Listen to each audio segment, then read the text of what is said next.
They said I wasn't smart enough. My teachers told me I'd never graduate. My classmates laughed every time I stumbled over a word.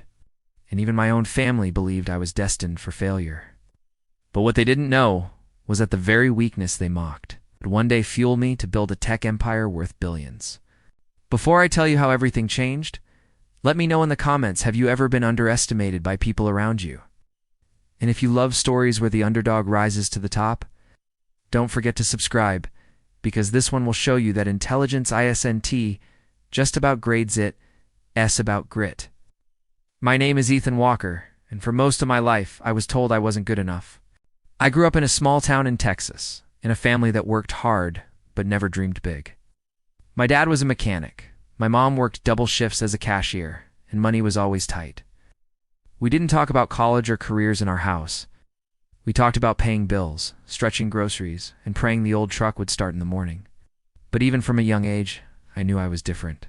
Not special different, the kind of different that made teachers sigh in frustration. I struggled with reading, mixed up letters, stumbled during presentations, and spent most classes staring at the clock. By middle school, I had a label: dyslexic. To the world, that label meant broken. I'll never forget one parent-teacher meeting when my teacher leaned across the desk, looked at my mom, and said, "Ethan is a nice kid, but he's not academically strong. He should focus on practical work, not waste time dreaming about higher studies."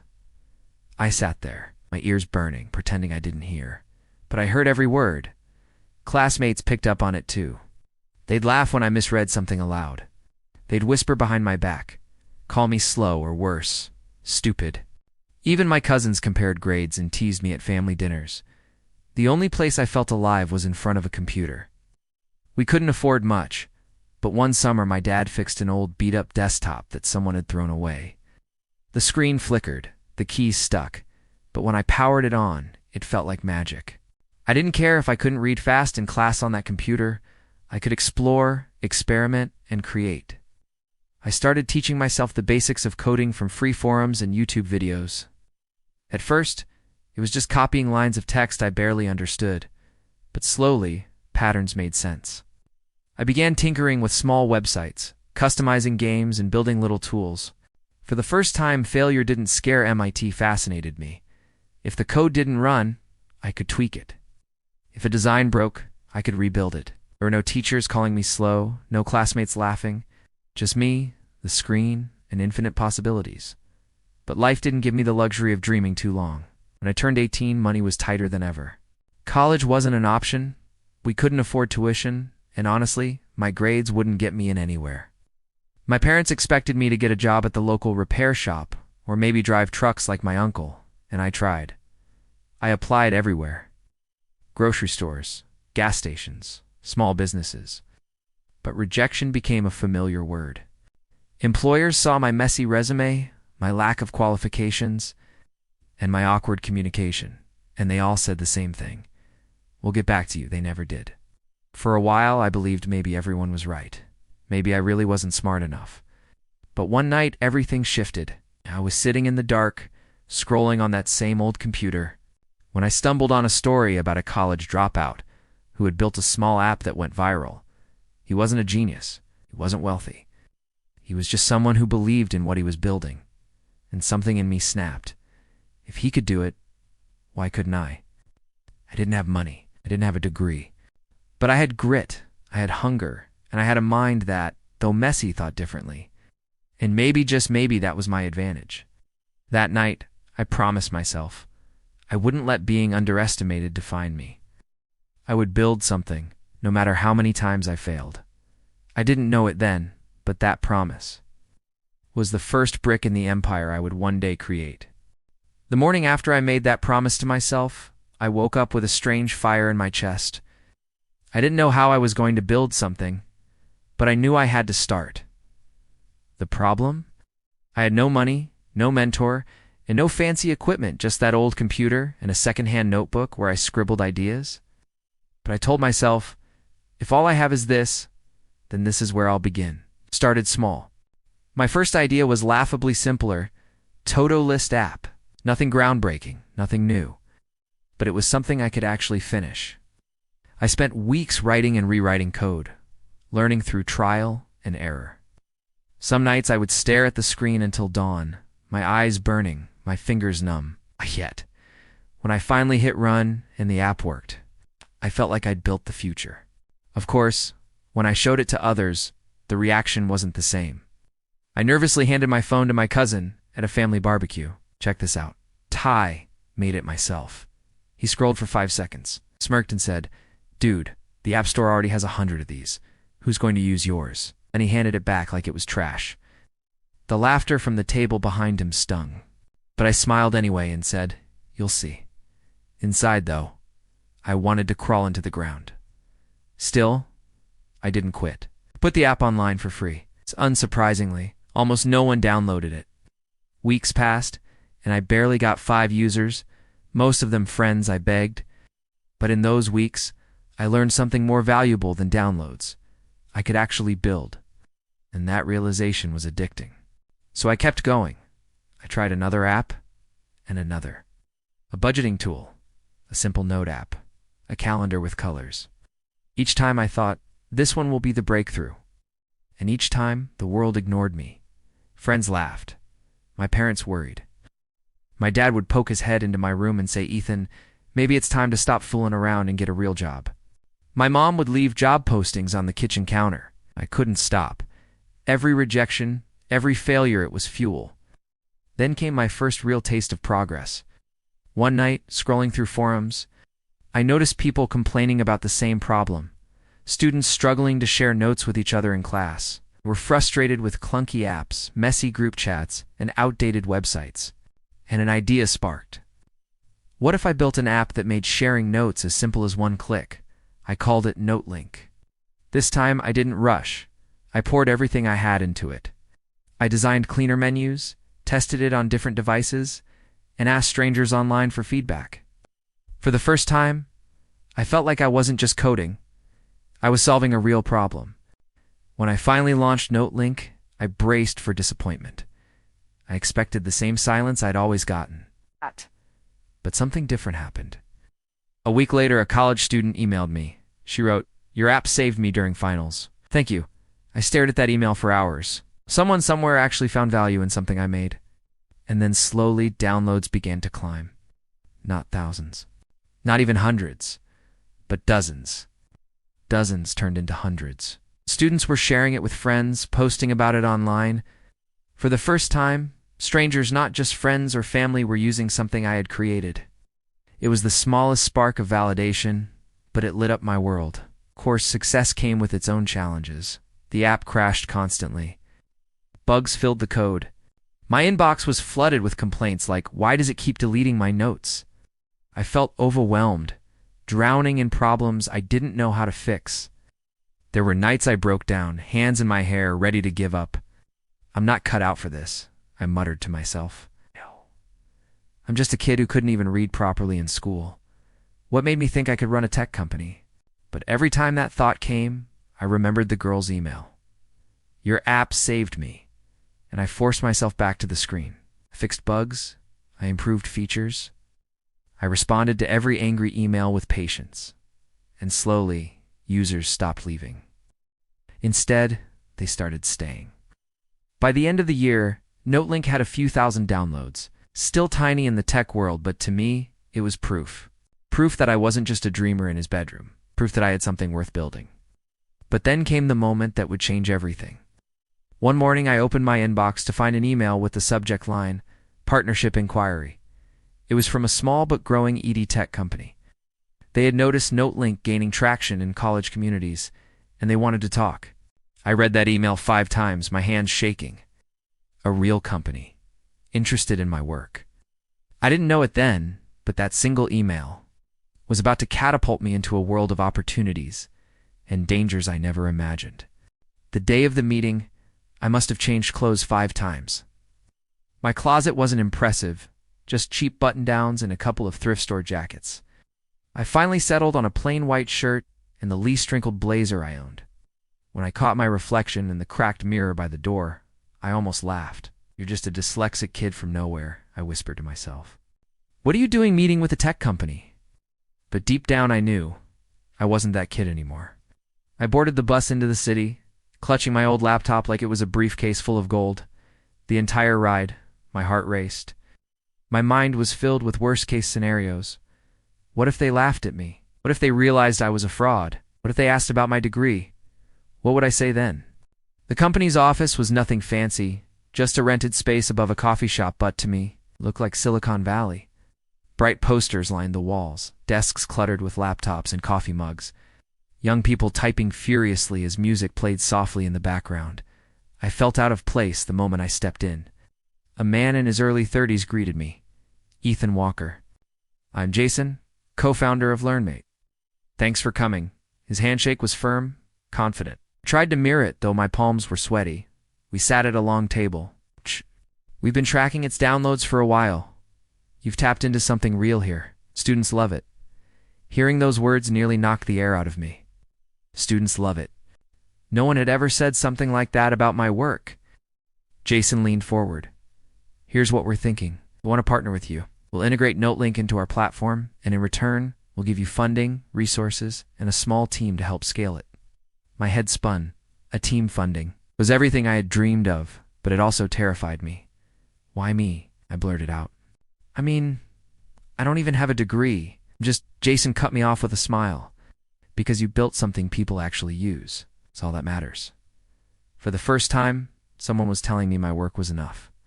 But the deal came with a catch. They wanted a stake in NoteLink, not just a little 40%.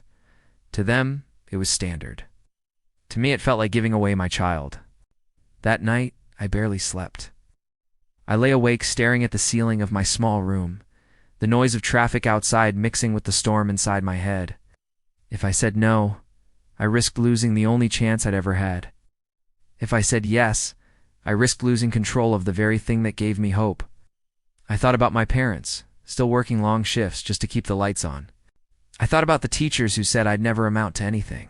I thought about the girl who'd written me that email during finals week. Finally, I whispered into the dark, "This is bigger than me. It's time to take the leap." The next morning, I signed the deal. The weeks that followed were a blur. For the first time, I wasn't coding alone in my bedroom. I had a small office desk, a team of interns, and even weekly meetings. It felt surreal, but it wasn't easy. My insecurities screamed louder than ever. I fumbled through presentations, stumbled over words, and second-guessed every decision. Some of the interns were Ivy League students, polished, confident, the kind of people who had always intimidated me. I caught them exchanging looks when I messed up, and it brought back memories of classrooms where I was the laughingstock. One night, after a particularly brutal day where I'd accidentally crashed the server during a demo, I sat in the empty office long after everyone left. My hands shook as I buried my face in them. "I'm not cut out for this," I muttered. "They're going to figure it out. They're going to kick me out." But then I opened my inbox. Another email, this one from a student in California. "Your app kept my study group alive this semester. Couldn't have done it without NoteLink. Please don't ever stop working on it." Tears burned my eyes. That one message silenced every doubt, so I pushed harder. I stayed late fixing bugs, learned how to pitch without stuttering, and studied business strategies online at night. Slowly, things improved. Downloads doubled, then tripled. Soon, thousands of students were using NoteLink every week. The turning point came when LearnMate got invited to a national education technology conference. Jason insisted I present NoteLink myself. The idea of speaking in front of hundreds of people made my stomach twist. I wanted to refuse, but deep down, I knew this was the test I'd been running from all my life. The night before the conference, I practiced in front of the mirror, stumbling over words, my dyslexia tripping me up again and again. "You're going to make a fool of yourself," the old voice in my head sneered. But then I looked at my reflection the tired eyes, the worn blazer, the man who had once been written off as nothing. "Oh," I whispered. "Not this time." When I walked on stage the next morning, my hands trembled as I held the microphone. The spotlight blinded me, and I could feel the audience waiting, judging. I took a deep breath. "My name is Ethan Walker," I began, my voice shaky. But growing stronger, and for most of my life, people told me I wasn't smart enough. Today, I want to show you why they were wrong. The room went silent. And in that silence, for the first time in my life, I wasn't just the boy who couldn't read fast enough. I was the man who had built something the world wanted. The spotlight was hot on my face. My heart hammered in my chest, so loud I was sure the microphone would pick it up. For a moment, I thought my mind would go blank, that every line I rehearsed in the mirror would vanish. But then I saw row after row of students, educators, and tech leaders staring back at me, waiting. I remembered all those classrooms where I froze when asked to read aloud, the way kids snickered when I stumbled over words. This time, though, I wasn't just reciting someone else's book. I was telling my story. I tightened my grip on the mic and said, when I was in school, I couldn't keep up. Teacher said I wasn't smart enough. But the truth is, I just learned differently. And that's why I built NoteLink for people like me, who don't fit into the standard mold, but still want to succeed. A hush fell over the audience. My nerves slowly melted into something stronger. Conviction. I clicked the remote and NoteLink appeared on the giant screen behind me. I walked them through the features, my voice steadier with every sentence. With one click, students can share notes instantly, organize them by subject, and access them anytime. No more losing track, no more falling behind. Heads nodded. Some people even took out their phones and downloaded it right there. When I finished, the room erupted into applause. For a second I froze, not used to people clapping for me. A lump formed in my throat. I wanted to cry, but instead I smiled awkwardly, but genuinely. After the session, people swarmed me. Investors, educators, students.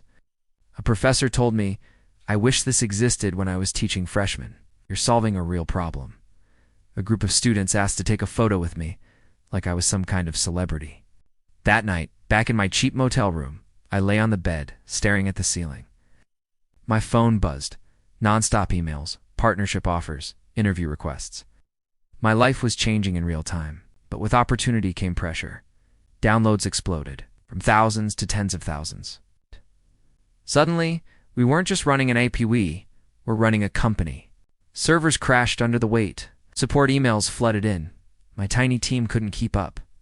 I was working 16-hour days, barely sleeping, fueled by instant noodles and caffeine. My parents worried, but I brushed it off. This is it, Mom. This is the chance I've been waiting for. Still, doubt lurked in the shadows. One evening, Jason called me into his office.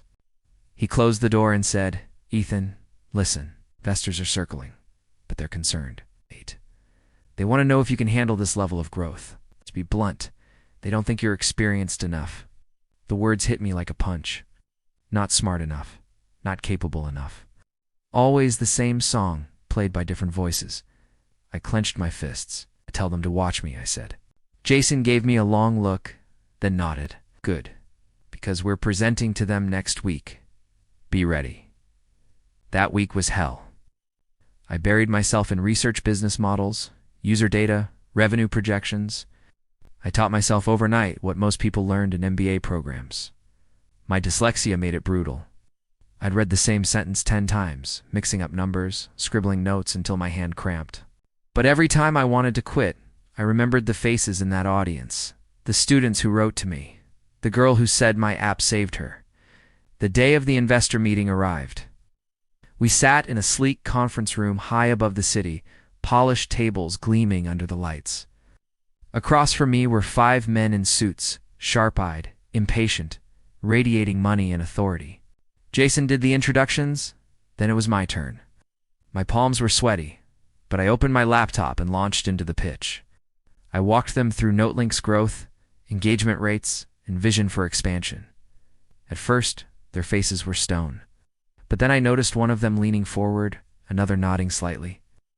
Questions flew at me hard, technical, designed to trip me up.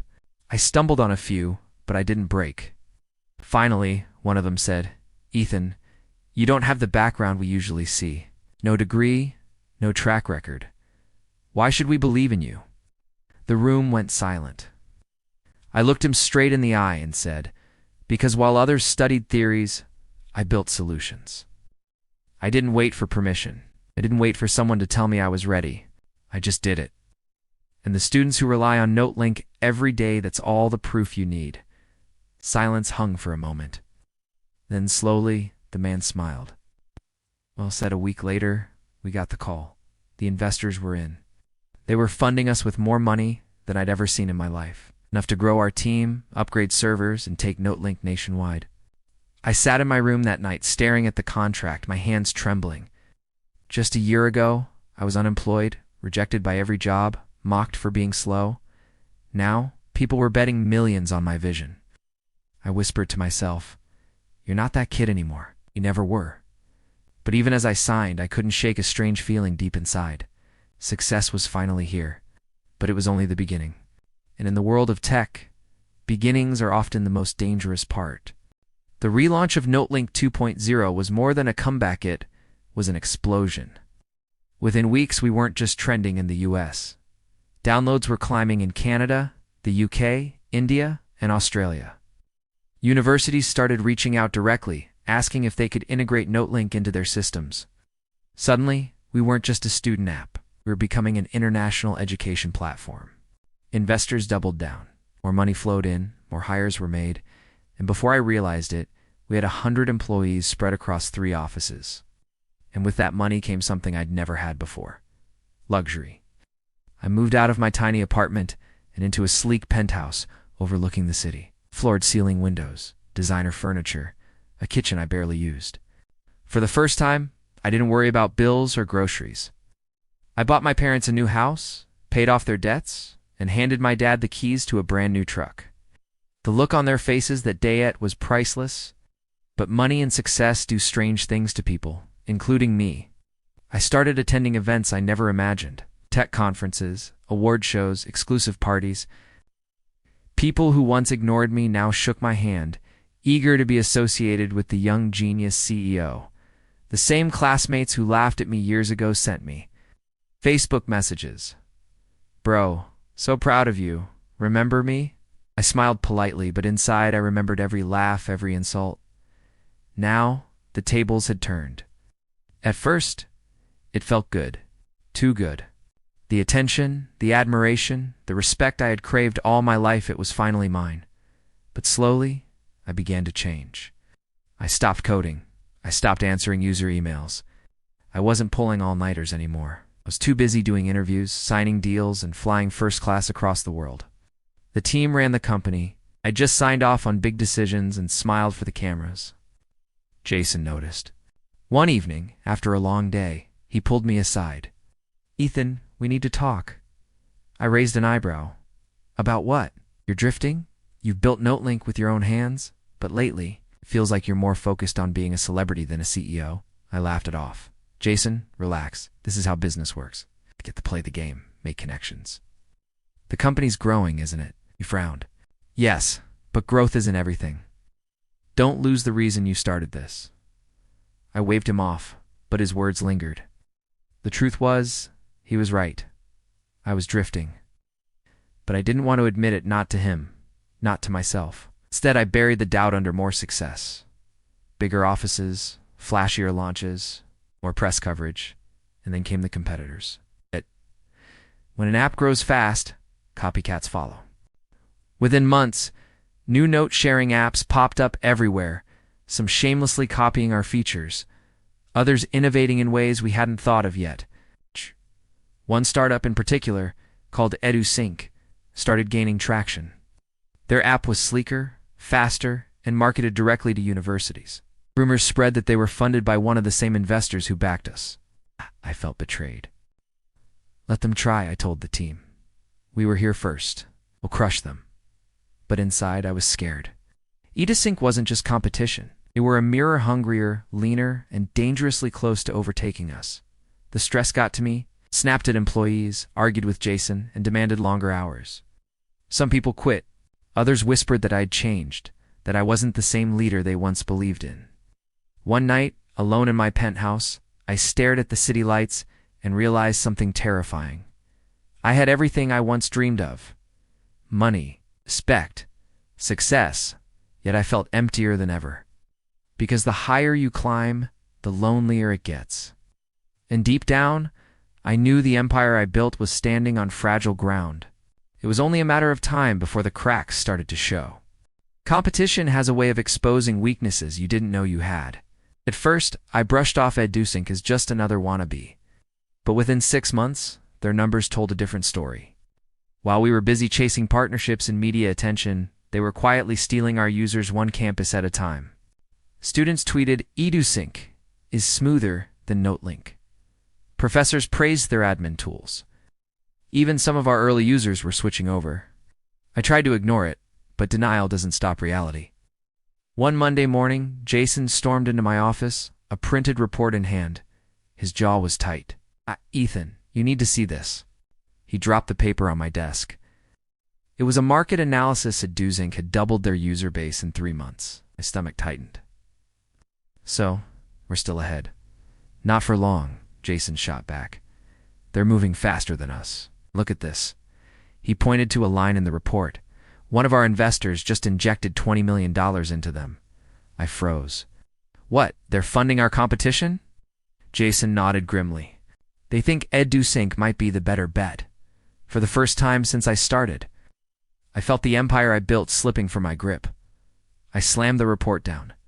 "We'll fight back, launch new features, bigger campaigns, whatever it takes. But throwing money at the problem didn't solve it. We rushed features, but they were buggy. We pushed marketing, but it felt desperate. The more we tried to outpace EduSync, the more cracks appeared in our own system. And then, betrayal hit from within. One afternoon, an engineer, one of our best, handed in his resignation. Normally, people left quietly. This time he smirked as he said, "I'm joining EduSync." The Axie listened to their employees. The words stung more than I expected. Within weeks, a handful of others followed him. Talent we had nurtured, trained, trusted gone. Some even took insider knowledge with them. The office atmosphere shifted. Once filled with excitement and energy, now it buzzed with tension and fear. Whispers about layoffs, rumors about the company collapsing, it spread like wildfire. I tried to stay strong, but inside I was unraveling. Nights were sleepless, spent staring at dashboards, watching our numbers bleed. Jason kept warning me, "Ethan, slow down. Think strategically. You can't lead from panic." But I didn't listen. Instead, I doubled down: longer hours, harsher demands, frantic decisions.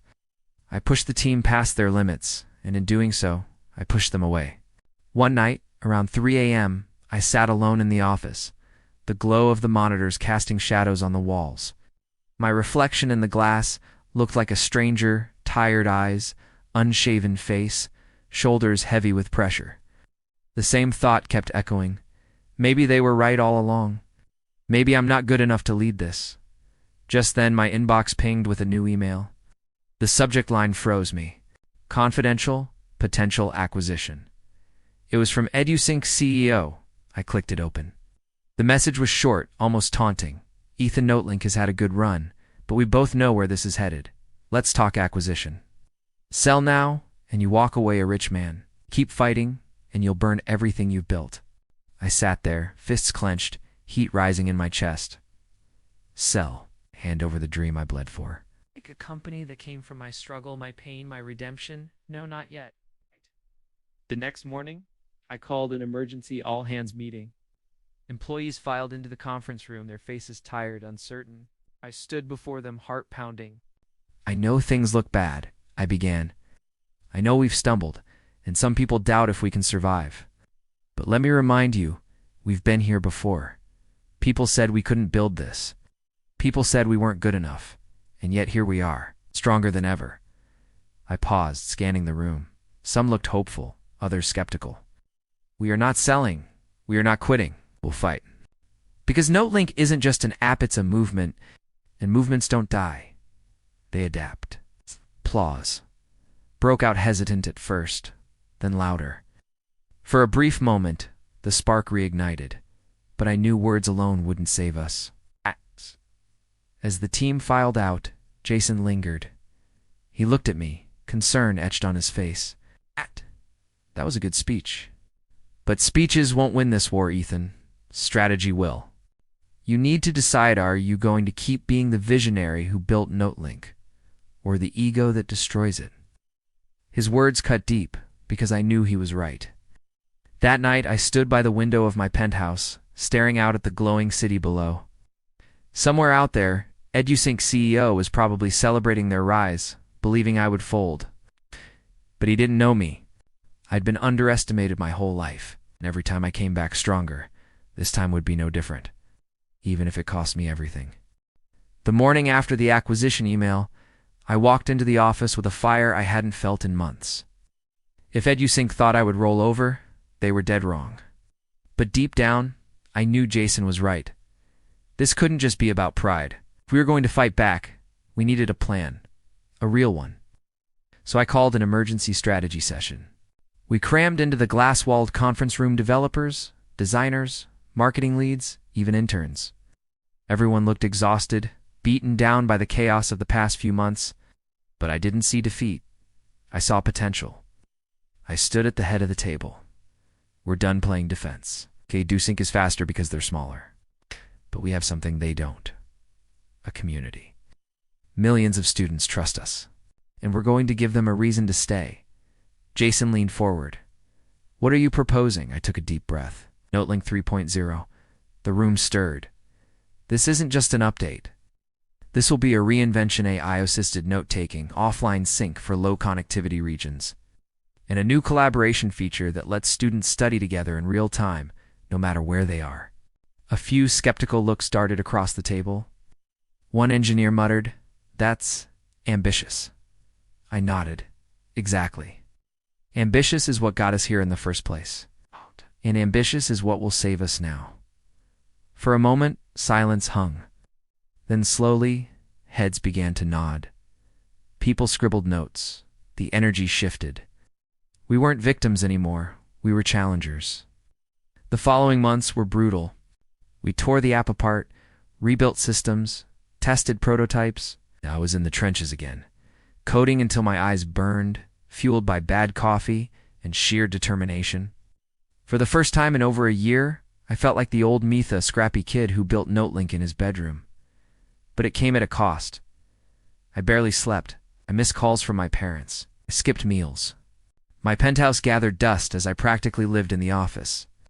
Some nights I'd collapse on the couch in the break room, waking up to the sound of keyboards clacking. Jason tried to pull me aside. "Ethan, you're burning out. If you crash, the whole company crashes with you." I shook my head. I can't stop now. Not when we're this close. But it wasn't just exhaustion gnawing at MIT. It was fear. Fear that all this sacrifice still wouldn't be enough. EduSync wasn't slowing down. They announced partnerships with major universities. Their CEO was all over the media, branding himself as the future of education. Investors whispered that we were fighting a losing battle. Some nights, alone at my desk, I wondered if they were right. Then, just when things seemed darkest, a breakthrough came. One of our engineers, Priya, approached me with an idea. What if NoteLink could listen during lectures and auto-generate structured notes, not just transcription summaries, highlights, even suggested flashcards? My jaw dropped. "You can build that," she grinned. With the right team? Yes, it was risky, complex tech. High chance of failure, but it was revolutionary. If we pulled it off, no competitor could touch us. I looked around the office that night, at the tired but determined faces of my team, and I realized something. This wasn't just about beating EduSync. It was about proving to every kid who had ever been underestimated, including myself, that limits are illusions. So I gave the green light. Do it. Let's change the game. Weeks blurred into each other. Sleepless nights, endless debugging, countless failed attempts. But with every failure we learned, refined, improved. Slowly, the AI feature began to take shape. The first time it really worked, I almost cried. We fed it a messy, hour-long lecture recording. Minutes later, it produced clean, bullet-pointed notes, complete with key highlights and practice questions. It wasn't perfect, but it was a glimpse of the future. "This," I whispered, staring at the screen, "is the weapon." But just as we prepared for launch, another storm hit. Leaked reports surfaced online, an anonymous source claiming NoteLink mishandled user data. Screenshots, half-truths, twisted narratives. Within hours, #delete NoteLink trended on Twitter. Investors panicked. Students threatened to leave. Media outlets swarmed me with questions. I knew exactly what this was. Sabotage. EduSync wanted to kill us before we could rise again.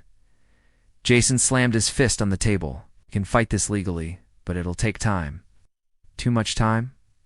I looked around the room. My team was scared, on the verge of breaking. If we lost them now, everything would collapse. So, I did the only thing I could. I went public. I recorded a video, raw, unscripted, just me in front of the camera. My name is Ethan Walker. I built NoteLink because I know what it's like to struggle, to feel left behind. I will never betray the trust of the students who rely on us. The rumors are lies, designed to scare you away, but we're not going anywhere. In fact, I smiled, though my heart raced. We're about to launch something that will change education forever. The video spread like wildfire. Some people still doubted, but many rallied behind us. And just like that, the countdown to NoteLink 3.0 became more than a launch. It became a fight for survival. Launch day arrived. The office was tense, buzzing with nervous energy. I stood before the team, hands trembling, but voice steady. No matter what happens today. Remember this, we built something the world told us we couldn't. Whatever comes next, we've already proven them wrong. We pushed the button. Within hours, downloads spiked. Students flooded social media with clips of the AI-generated notes. This is insane. Game changer. NoteLink just saved my semester. Edusing scrambled to respond, but it was too late. The wave had already begun. By midnight, NoteLink was the #1 education app in the world. The office erupted in cheers. People hugged, cried, clapped. Jason clapped me on the back, grinning for the first time in months. You did it, Ethan. We did it. But as I looked around at the celebration, a strange thought crept into my mind. Yes, we won this battle. But in the war of empires, every victory comes with a price. And I couldn't shake the feeling that mine was still coming due. NoteLink 3.0 didn't just save us, it transformed us. Within weeks, we weren't just the leading education app. We were the standard. Universities signed contracts. Governments approached us to integrate our tools into national curriculums. Tech magazines called me the dropout who redefined learning. I had everything I once dreamed of: money, power, influence. But at the top of the mountain, I discovered something I never expected: silence. The higher I climbed, the fewer people I could really trust. Jason was still by my side, but even he looked tired of fighting my battles. My team respected me, but there was distance now. They saw me as a figurehead, not the kid coding through the night. And my parents, I rarely saw them anymore. Calls went unanswered. Family dinners became distant memories. I had conquered the world, but in the process, I had built walls around myself. One evening, alone in my penthouse, I stared out at the glittering skyline. The city hummed with life, yet I felt hollow. My empire was thriving, but I was crumbling inside. I thought back to the beginning. The broken computer in my childhood bedroom. The nights of self-doubt. The promise I made to myself that I wouldn't let being underestimated define me. And I realized something. All this time I thought I was fighting to prove everyone wrong. But the real battle had never been with teachers, classmates, or investors. It was with myself. The kid who believed he wasn't smart enough. The voice that whispered failure every time I stumbled. That was the enemy. And maybe, just maybe, I had finally beaten him. Months later, I stood on a stage again, this time at a global education summit. Cameras flashed. Thousands of people filled the arena. But when I stepped up to the microphone, I wasn't nervous.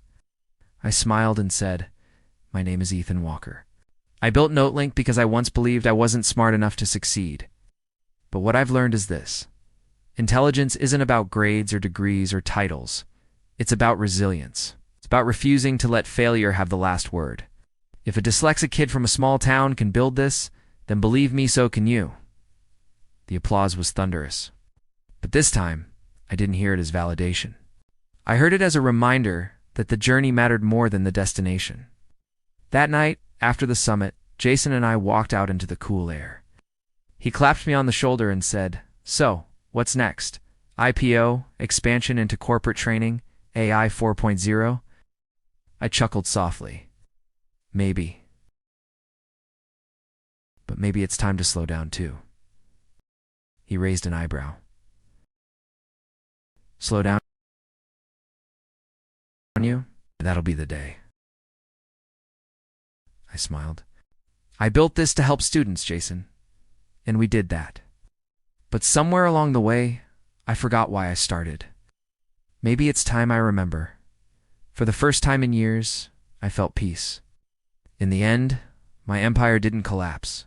It didn't vanish in flames. It stood tall, stronger than ever. But I learned that the true empire wasn't Notelink, it was me. The boy who was underestimated, laughed at, told he wasn't enough. He had built more than a company. He had built belief. No competitor, no scandal, no failure could ever take that away. So, the next time someone tells you that you're not smart enough, not capable enough, or not destined for greatness, remember Ethan's story? Remember that your limits are only real if you believe them? And who knows, the very thing they mock today might become the empire you build tomorrow?